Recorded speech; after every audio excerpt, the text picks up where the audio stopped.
नमस्कार, मैं हूं सौरभ त्रिपाठी। प्रदेश के सबसे भरोसेमंद news channel India news Uttar Pradesh Uttarakhand देख रहे हैं आप और चर्चा करेंगे देश भर में कोरोना वायरस को लेकर बढ़ते केसों और मौतों की संख्या की।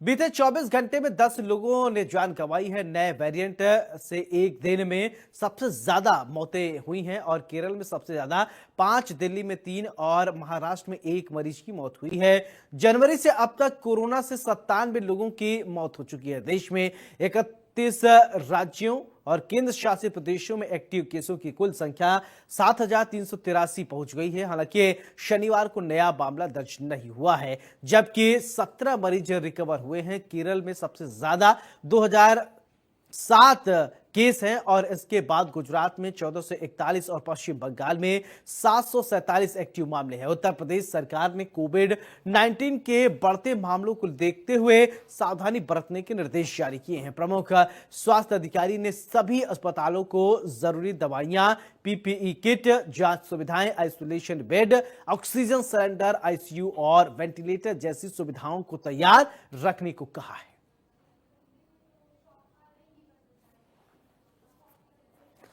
तो कहां पर क्या मामला है? हांगकांग की अगर बात करें, क्या है JN1 वेरिएंट, ओमिक्रॉन का ये एक रूप है। तो BA.2.86 नाम से इसे पुराना वेरिएंट से मिलकर ये बना है और 2023 में इस वेरिएंट की जो है वो संख्या ज्यादा आई थी।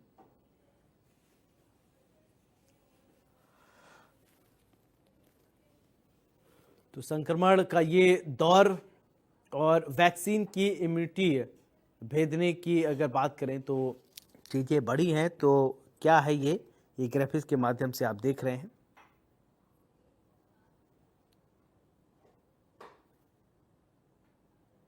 और आरटीपीसीआर टेस्ट आने वाले दिनों में होंगे, डिटेक्ट हुए और सभी को होम आइसोलेशन पे रखा गया है और तस्वीरों में आप देखेंगे काफी। तो लगातार मामले बड़े हैं। तो डॉक्टर से हम समझेंगे, चर्चा करेंगे, जानेंगे कि आखिरकार कितने मामले आए हैं। तो कोरोना के बढ़ते मरीजों की संख्या। तो चलिए हमारे साथ अब मेहमान दो जोड़ेंगे खास और उनसे हम चर्चा करेंगे। हमारे साथ दो डॉक्टर का पैनल थोड़ी देर में जुड़ेंगे और हम चर्चा करेंगे, समझेंगे। हमारे साथ डॉक्टर राकेश गुप्ता जी हैं, सीनियर फिजिशियन हैं। बहुत बहुत स्वागत है राकेश जी। डॉक्टर अविनाश सिंह जी हैं हमारे साथ, वेदांता हॉस्पिटल लखनऊ से। बहुत बहुत स्वागत है अविनाश जी। चर्चा की शुरुआत राकेश जी आपसे ही मैं करना चाहता हूं कि कोरोना के मामले लगातार बढ़ रहे हैं और सबसे ज्यादा मामला केरल में देखने को मिल रहा है। अब कैसे बचे इससे? क्या वो पुरानी स्थिति तो नहीं होगी या कुछ और आप सजेस्ट करना चाहते हैं हमारे दर्शकों को और अपने पेशेंट को? धन्यवाद सर। देखिए, सबसे पहली बात ये है कि ये मामले तो बढ़ेंगे। जो वेरिएंट है इसमें खास बात यही है कि बड़ी तेजी से फैलता है। लीथल नहीं है, हानिकारक नहीं है, लेकिन फैलता बहुत तेज से। हमें क्या करना है एज ए सिटीजन? सरकार अपनी तरफ से एडवाइजरी जारी करे न करे, जो भी कुछ हो, लेकिन हमें भीड़ भाड़ नहीं इकट्ठा करना है, पार्टियों में कम जाना है, कम पार्टी अरेंज करना है खुद ही।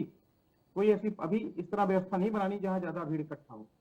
जो बूढ़े लोग हों, इम्यूनो कॉम्प्रोमाइज्ड लोग हों, छोटे बच्चे हों, प्रेग्नेंट फीमेल हो, इनको हमें बहुत ध्यान देना है।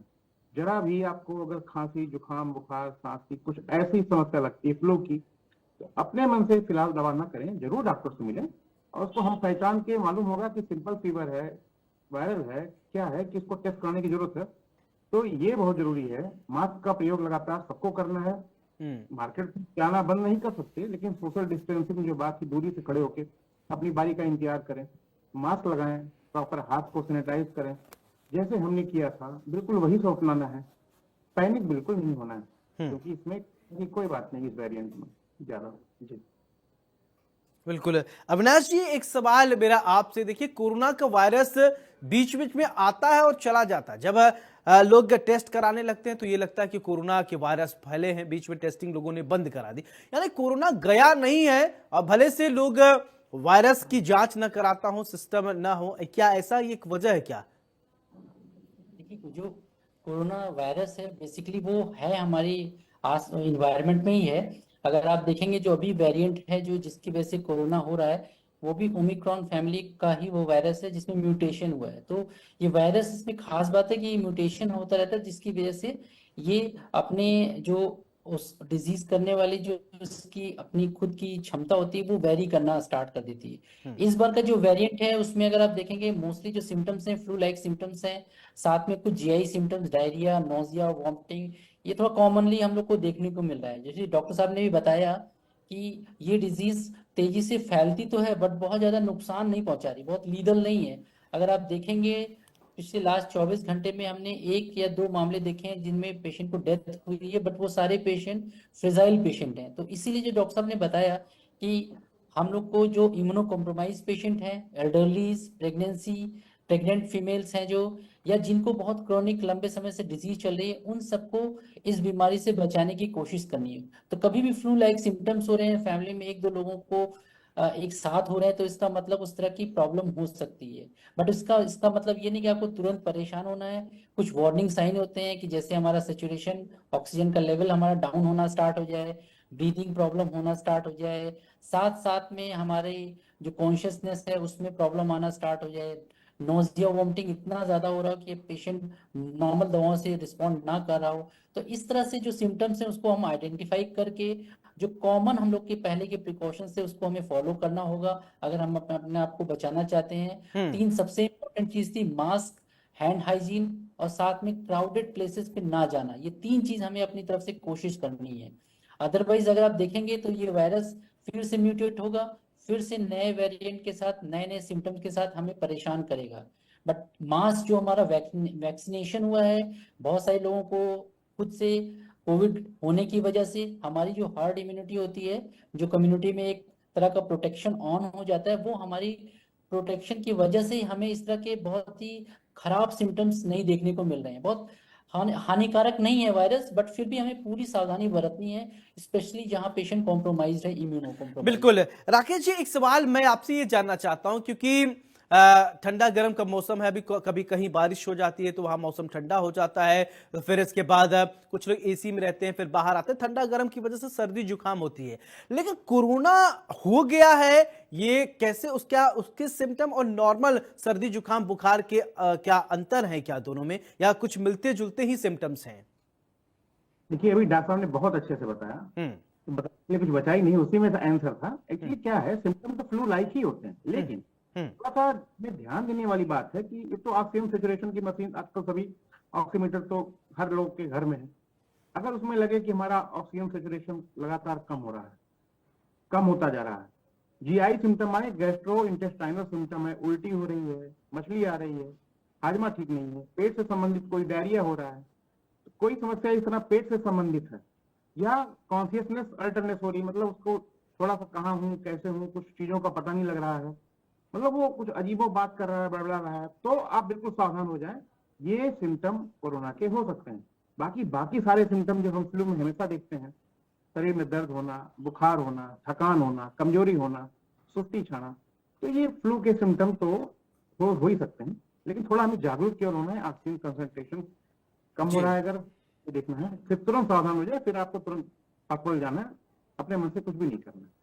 बिल्कुल। एक बात और मैं ये समझना चाहता हूं, देखिए अभी जैसा कि अभी पहले डॉक्टर साहब ये बता रहे थे कि अब बहुत से ऐसे, ज्यादातर लोग क्या कि कुछ ही को छोड़ दो, पर 1-8% हो सकता है कैसा हो अपवाद, सब वैक्सीनेटेड हैं, लेकिन उस वैक्सीनेशन में कुछ लोग ऐसे हैं जिन्होंने बूस्टर डोज नहीं लगवाया है। जो लोग बूस्टर डोज नहीं लगवाए हैं, क्या उन पर ज्यादा इंपैक्ट होगा, या कैसे आप बताएंगे कि जो बूस्टर लगवाए हैं और जो नहीं लगवाए हैं, दोनों के बॉडी में कितने इंपैक्ट पड़ सकते हैं? देखिए, ये कहना बड़ा मुश्किल है कि जो है जिन्होंने बूस्टर लगवाया उनको कम असर होगा और जिन्होंने नहीं लगवाया उनको ज्यादा होगा। एक्चुअली क्या है, अगर नहीं भी लगवाया तो हमारी हार्ड इम्यूनिटी अगर बन गई है तो हमें कुछ नहीं होगा। मेन चीज ये है कि ना, अगर हमारी इम्यूनिटी उसको पहचान ली उस स्टेम को, तो फिर हमको कोई तकलीफ नहीं होगा, होगा भी तो बहुत सामान्य रूप। अच्छा अविनाश जी, मैं एक बात और आपसे ये समझना चाहता हूं कि जिनको कोरोना हुआ वो क्या खाएं, क्या खान पान का क्या ध्यान रखना चाहिए जिससे उनकी इम्यून सिस्टम स्ट्रांग हो?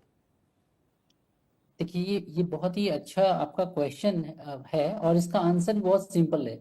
हम लोग को पता है कि हमें ऐसी क्या चीजें लेनी चाहिए जिससे हमारी जो बॉडी की इम्यूनिटी है वो बूस्ट अप कर सकती है। डाइट में बेसिकली जितने भी एंटीऑक्सीडेंट वाले मतलब फूड पार्टिकल्स होते हैं, बेसिकली अगर हम फ्रेश फ्रूट की बात करें, सैलेड्स की बात करें, तो उन सब में इस तरह की जो चीजें काफी मिलती हैं, एंटीऑक्सीडेंट्स होते हैं। प्लस हमें जब भी हमें इस तरह की प्रॉब्लम अगर हो गई है, हमें फ्लू लाइक सिम्टम्स हो रहे हैं, तो हमें अपनी ओरल हाइजीन को मेंटेन करना बहुत ज़रूरी है। उसके लिए हमें अपनी ओरल हाइजीन को मेंटेन करने के लिए हम हल्का गुनगुना पानी यूज़ कर सकते हैं।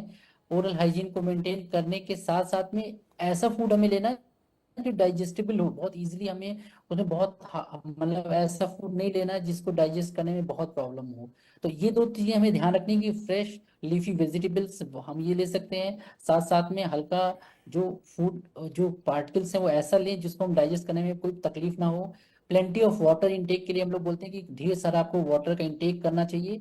और बहुत सारी कंडीशन जो फ्लू लाइक सिम्टम्स होते हैं उसमें रेस्ट करना बहुत इंपॉर्टेंट है। जितने भी वायरल फीवर होते हैं उसमें हम लोग बोलते हैं आपको रेस्ट करना है प्रॉपर, अच्छा वाटर इंटेक अपनी बॉडी में मेंटेन करना है, और साथ साथ में ऐसे फूड आइटम्स हमें अपने लेने हैं खाने में जो हम इजीली डाइजेस्ट कर पाए। ये तीन चीजें बड़ी इंपॉर्टेंट हैं। साथ साथ में जिनको सिम्टम्स नहीं हो रहे हैं, जो बचना चाहते हैं, जिनको फ्लू नहीं है, उनके लिए भी यही है कि एक हेल्थी डाइट आपको कंटिन्यू करनी है, हैंड हाइजीन मेंटेन करना है, ओरल हाइजीन मेंटेन करनी है, और डिस्टेंसिंग जो हम लोग अभी डिस्कस करें, सोशल डिस्टेंसिंग की बात कर रहे थे, वो भी बहुत अच्छे से मेंटेन करने की जरूरत है। तो हमें क्राउडेड प्लेसेस पे बहुत अपने ध्यान रखने की जरूरत है। खाने पीने के जो आइटम्स हैं उसमें मोस्टली फ्रूट्स, सैलेड्स, ये सब ज्यादा हमें इंकॉर्पोरेट करना है, और साथ साथ में ये भी ध्यान रखना है कि जो फूड पार्टिकल्स हैं उसको हम इजीली डाइजेस्ट कर पाए। तो कोई बहुत हैवी फूड हमें लेने की जरूरत नहीं है। और सबसे ज्यादा मेरा जोर इस पे रहेगा कि आपको वाटर का इंटेक अपना बढ़ाना है। Plenty of water is very very important, सब बहुत जरूरी चीज है। अगर आप इसको मेंटेन रखेंगे तो मोस्ट ऑफ द टाइम आपको प्रॉब्लम नहीं आएगी। सही बात है राकेश जी। देखिए प्लेंटी ऑफ वाटर की बात अब अविनाश जी ने कहा, तो एक बात मैं ये समझना चाहता हूँ, बहुत से ऐसे लोग होते हैं पानी बहुत कम पीते हैं, डॉक्टर्स तो उनको सलाह देते रहते हैं कि भाई पानी पियो पानी पियो। डॉक्टर जब कहेंगे तो पानी पिएंगे और डॉक्टर नहीं कहेंगे तो पानी नहीं पिएंगे। सही कह रहे हैं। एक्चुअली ये बहुत सही बात आपने कहा। काफी पेशेंट ऐसे होते हैं, डॉक्टर साहब प्यास नहीं लगता दिन भर। देखो आपको करना तो पड़ेगा क्योंकि बहुत जरूरी है हाइड्रेट रखना अपने आप को। पानी कम से कम 2 से 2.5 लीटर जरूर पीना है, रेस्ट प्रॉपर करना है। ठीक है, अगर पानी ना पानी के रूप में, जूस के रूप में जो सीजनल जूस है उनको हम ले सकते हैं पानी से रिप्लेस करके, अगर कोई किडनी की प्रॉब्लम ना हो तो लिक्विड तो लेना बहुत जरूरी है। पानी बहुत जरूरी है क्योंकि हमारी शरीर में, हमारी पूरी शरीर केमिकल फैक्ट्री है और उसके लिए पानी बहुत जरूरी है। वो रिएक्शन प्रॉपर हो, हमारा शरीर अपने आप को मेंटेन कर पाए, जितने भी टॉक्सिन्स हमको निकाल पाए। ये इस तरह अगर पेशेंट को बताया जाए कि भाई अगर पानी पियोगे तो आपकी गंदगी उससे घुल के पेशाब के जरिए, पसीने के जरिए, लैट्रिन के जरिए निकलेगी, छनेगी, तो वो शायद समझेगा, फिर उसको सीरियसली लेगा कि हाँ पानी पीना जरूरी है और पिएगा। बिल्कुल ठीक है। अविनाश जी एक सवाल मेरा आपसे, देखिए बच्चों के लिए तो थोड़ा कठिन हो जाता है, बड़ों के लिए तो आप लोग समझा देंगे वो मान जाएंगे, लेकिन जो छोटे बच्चे हैं तो छोटे बच्चे को पालन कराना तो उनके माता पिता या पेरेंट्स या घर के जो बड़े बुजुर्ग हैं वही करा सकते हैं। बच्चों के लिए क्या सजेशन है? देखिए बच्चों को हमें एजुकेट तो करना होगा। बच्चे आजकल के जो हमारे बच्चे हैं वो बहुत इंटेलिजेंट हैं, और अगर हमको जरा सा भी प्रॉपरली ये बताएंगे कि हमें कैसे अपने बिहेवियर को मॉडिफाई करना है, जो कोविड है उससे हम बच कैसे सकते हैं, तो बच्चे समझते हैं। क्योंकि बच्चे आजकल के मुझे ऐसा लगता है बहुत इंटेलिजेंट हैं, उनको जरा से भी बात आप बताते हैं तो वो उससे 2 कदम आगे ही अपनी चीजों को करते रहते हैं। तो हमें उनको अब ओरल हाइजीन, हैंड हाइजीन, इसके बारे में प्रॉपरली एजुकेट करना है। मास्क यूज करना उनको बताना, स्पेशली अगर स्कूल जा रहे हैं वहां पे भी सोशल डिस्टेंसिंग के बारे में हम लोग को डिस्कशन करना चाहिए। फूड इनटेक के बारे में उनको बताना है कि टाइमली आपको ये सारी चीजें को कर लेना है। तो बच्चों को अगर हम एजुकेट करेंगे तो डेफिनेटली बच्चे हम लोग की बात मानते हैं। अगर उनको हम थोड़ा सा अवेयर करेंगे तो डेफिनेटली वो हमारे साथ ही, हम लोग के साथ में बिल्कुल शोल्डर बाय शोल्डर हमारे हेल्प करेंगे इस कोरोना को प्रिवेंट करने के लिए। बिल्कुल राकेश जी, अभी बीच में डॉक्टर्स ने ये कहा कि सैनिटाइजर्स का इस्तेमाल कीजिए। आप लोगों ने खूब कहा तो लोगों ने माना कि डॉक्टर्स ने कहा है तो सैनिटाइजर का इस्तेमाल करना चाहिए, लेकिन कुछ लोग ऐसे भी हमारे दर्शक हैं जो सैनिटाइजर कितना ज्यादा इस्तेमाल करने लगे उनको स्किन डिसीज होने लगी, हाँ, और अन्य बीमारियां उनसे होने लगी। तो क्या ऐसा संभव है क्या कि बहुत ज्यादा सैनिटाइजर का इस्तेमाल करने से हमारे स्किन संबंधित डिसीज होती है, क्या बीमारियां होती हैं? बिल्कुल हो सकता है। हमारे शास्त्रों में कहा गया है अति सर्वत्र वर्जिते। कोई भी चीज अगर ज्यादा मात्रा में गलत तरीके से किया है तो नुकसान तो करना ही है। तो इसका प्रयोग जब जरूरत हो तभी करें, अनायास नहीं करना है कि आप बैठे हैं, पता लगा हर घंटे निकाल निकाल के खुद ही साफ कर रहे हैं। भाई जब हम कहीं गए, हमें लगा हमने कुछ टच किया, लिफ्ट में टच किया, बटन किया, फाइल वगैरह इधर उधर किया, कुछ भी पेशेंट देखा या जैसे भी पब्लिक में कुछ सामान वामान लिया, खरीदा, तो आपको उस हाथ से फिर कुछ नहीं छूना है, आपको सैनिटाइज कर लेना। लेकिन बार बार ये तो फिर बीमारी की श्रेणी में आ जाएगी ना, और करना भी नहीं, ठीक है। इस तरह से बहुत नुकसान करता है, क्योंकि जितनी जरूरत है उतना अगर फालतू करेंगे तो अल्कोहल बेस होता है, बॉडी में एब्जॉर्ब भी होता है वो। ठीक है, चलिए अब तो ये पेशेंट से रिलेटेड बहुत सवाल हो गए, लेकिन आप लोगों से रिलेटेड सवाल नहीं पूछा जाएगा तो प्रोग्राम इसका कोई मायने नहीं रहेगा, क्योंकि आप ही लोग ही देखते हैं। अविनाश जी, मैं सबसे पहले चाहूंगा आप लोग बताइए, आप लोग कैसे अपने आप को सुरक्षित रखते हैं, बचाते हैं, क्योंकि आप पता चला कि कोरोना पेशेंट से आप घिरे हुए हैं, आपको ही ट्रीटमेंट करना है, अपनों को भी बचाना है, घर पे बच्चे हैं, परिवार के सदस्य हैं, उनको भी बचाना है। जी बिल्कुल। तो अगर आप मुझसे पूछेंगे तो मैं बिल्कुल उन्हीं सारी चीजों को ही बताऊंगा जो मैंने अभी डिस्कस की है कि अब मैं जब भी अपने पेशेंट को देखता हूं तो एक प्रॉपर डिस्टेंसिंग बहुत इंपॉर्टेंट है। मैं अपने पेशेंट्स को मैं अपने से थोड़ी डिस्टेंस मेंटेन करा के उसको बैठाता हूं और फिर पेशेंट से मास्क पहनने के लिए कहता हूं, रिक्वेस्ट करता हूं। मेरे साथ में कोऑर्डिनेटर्स रहते हैं, वो भी ऐसा बोलते हैं कि आपको मास्क पहन के डॉक्टर के चैम्बर में जाना है। हम लोग खुद भी मास्क वियर करते हैं। मोस्टली जो पेशेंट से रिलेटेड आर्टिकल्स है उसको टच करने के बाद हम लोग अपने हैंड को सैनिटाइज भी करते हैं। तो सबसे इंपॉर्टेंट तो यही है कि आपको अपने आप को सैनिटाइज करते रहना, अपने हैंड को, एक चीज। दूसरा, मास्क कंटिन्यूअसली पहनना है। तीसरा, आपको सबसे इंपॉर्टेंट है जो अभी सोशल डिस्टेंसिंग की बात हम लोग कर रहे थे, वो डिस्टेंस हम लोग को जो है मेंटेन करनी है। लास्ट में सबसे इंपॉर्टेंट ये है कि जब आप अपने हॉस्पिटल से घर हम लोग जब जाते हैं तो मोस्टली जो भी हम लोग ने हॉस्पिटल में पहन के हम लोग जो एक्टिविटीज करते हैं वो सारे जो क्लॉथ होते हैं वो सारे हम लोग निकाल के उसको प्रॉपर धुलने के लिए डाल देते हैं और घर में दूसरा कपड़ा यूज करते हैं। उसके पहले अगेन हैंड हाइजीन को हमें मेंटेन करना है, सोने से पहले ओरल हाइजीन को मेंटेन करना है। ये सारी चीजें हमें करनी ही करनी है। तो इससे हम लोग अपने आप को सेव कर सकते हैं। वैक्सीनेशन हम लोग ने करा रखा है, बूस्टर डोज हम लोग को लगी हुई है और जितने भी अभी वेरिएंट आ रहे हैं वो इतने प्रॉब्लमेटिक नहीं है कि हम अपने पेशेंट को ना देख पाए। तो पेशेंट को हम देख रहे हैं बट ये सारे प्रिकॉशन हम फॉलो कर रहे हैं पेशेंट्स को देखते समय। बिल्कुल राकेश जी, देखिए कभी क्योंकि बहुत प्रैक्टिकल बात है, आप लोग ट्रीटमेंट करते, कभी ऐसा लगा डरे हुए हैं कि घर पे जाए पता नहीं कौन सा वायरस हमने टच किया? छोटे छोटे बच्चे हैं, परिवार के बड़े बुजुर्ग भी हैं, और जैसा कि डॉक्टर साहब ने अभी बता दिया कि हम लोग प्रिकॉशन लेते हैं ना, लेकिन फिर भी कभी कभी ऐसा मन में आया कि यार कहीं कुछ गड़बड़ तो नहीं हो गया, कुछ टच तो नहीं कर दिया, गलती से भी गलती कर दिया हो तो ऐसा हो जाए? कभी इस तरीके की सिचुएशन आप लोगों के साथ आती है? बिल्कुल आती है सर, हम लोग भी इंसानी हैं और अपने जितना बताया डॉक्टर साहब ने, जो भी हम पेशेंट को बोलते हैं खुद ही फॉलो करते हैं और सब ये करना चाहिए। अब ये सब करने के बाद भी, इतनी हिदायत करने के बाद भी अगर हो जाए तो फिर कुछ नहीं कह सकते। बाकी भगवान पर भरोसा है, अपने हमने कर्म किया अच्छे से और अच्छे से पूरी हाइजीन मेंटेन किया तो बिल्कुल चांसेस नहीं होते। और इसके बाद तो फिर भगवान पर भरोसा करना है ना। बाकी डर तो लगना स्वाभाविक है, इंसानी। अच्छा राकेश जी, एक सवाल मेरा आपसे, वैसे चाइना को लेकर मैं हमेशा सवाल जरूर पूछता हूं अपने डॉक्टर से। चाइना तो ऐसे माल 3rd क्लास का बनाता है, ऐसा बनाता है कि आप लोग जानते हैं, लेकिन वायरस इतना तगड़ा बनाया हुआ कि एक नहीं दूसरे बार बार उसके वेरिएंट निकलते ही जा रहे हैं।